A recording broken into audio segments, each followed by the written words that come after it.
எதிர்க்கட்சி தலைவர் உதயநிதி வந்து விவசாயிகளோட சேர்ந்து காவேரி நீருக்காக தான் போராடினாரு. ஆனால் அவர் எதுக்கு கைது பண்ணாங்க? அவர் அதுக்கு மட்டுமா போராடினார்? நடுவில் பார்த்தீங்கன்னா அவர் வாடிக்கையாக எதிர்கட்சி தலைவர்ன்ற ஒரு இதுவில் முதலமைச்சரை விமர்சனம் பண்ணார். முதலமைச்சரை விமர்சனம் பண்ணுறது எல்லாருக்குமே உரிமை இருக்குது, அது ஒன்றும் பிரச்சனை கிடையாது. ஆனால் நடுவில் திரிசா பற்றியும் விமர்சனம் பண்ணது தான் இன்றைக்கி ஒரு அநாகரிகமான ஒரு பேச்சை தான் இன்றைக்கி உதயநிதி ஸ்டாலின் வந்து பேசியிருக்காருன்றது சமூக ஊடகங்களில் நீங்கள் கூட பார்த்தா கூட தெரியும். அது திமுகவுடைய கிண்டல் பேச்சுக்கு இது ஒரு வாடிக்கையான ஒரு விஷயந்தான். ஆனால் இது வந்து சிவாஜி கிருஷ்ணமூர்த்தி எந்த மாதிரி பேசுவாரோ அந்த மாதிரி பேசிட்டார். ஆனால் எதிர்கட்சி தலைவருக்குன்னு ஒரு மதிப்பும் ஒரு மரியாதையும் இருக்குது. அதுவும் திமுகவுக்கு வந்து ஒரு வரலாறு மிக்க ஒரு கட்சி.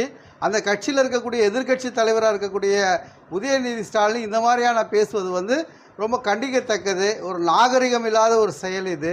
ஒரு எதிர்கட்சி தலைவர் எதெல்லாம் பேசணுமோ அதெல்லாம் விட்டுட்டு தேவையில்லாத இந்த மாதிரியான கான்ட்ரவர்சியான பேச்சுக்களை பேசி நாளாந்தர பேச்சாளர்கள் மாதிரி அவர் மேடையில் இது மாதிரி முழங்கிறது வந்து இது ஏற்கத்தக்கதல்ல. இது ஒரு நல்ல தலைவனுக்கு அழகல்ல.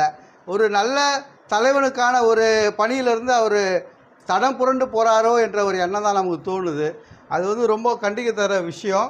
அதனால் இன்றைக்கி இருக்கக்கூடிய ஜோசப் விஜய் ஆட்சி காலத்தில் இந்த தண்ணீர் பிரச்சனை பற்றி பேசலாம், அது ஒன்றும் பிரச்சனை இல்லை.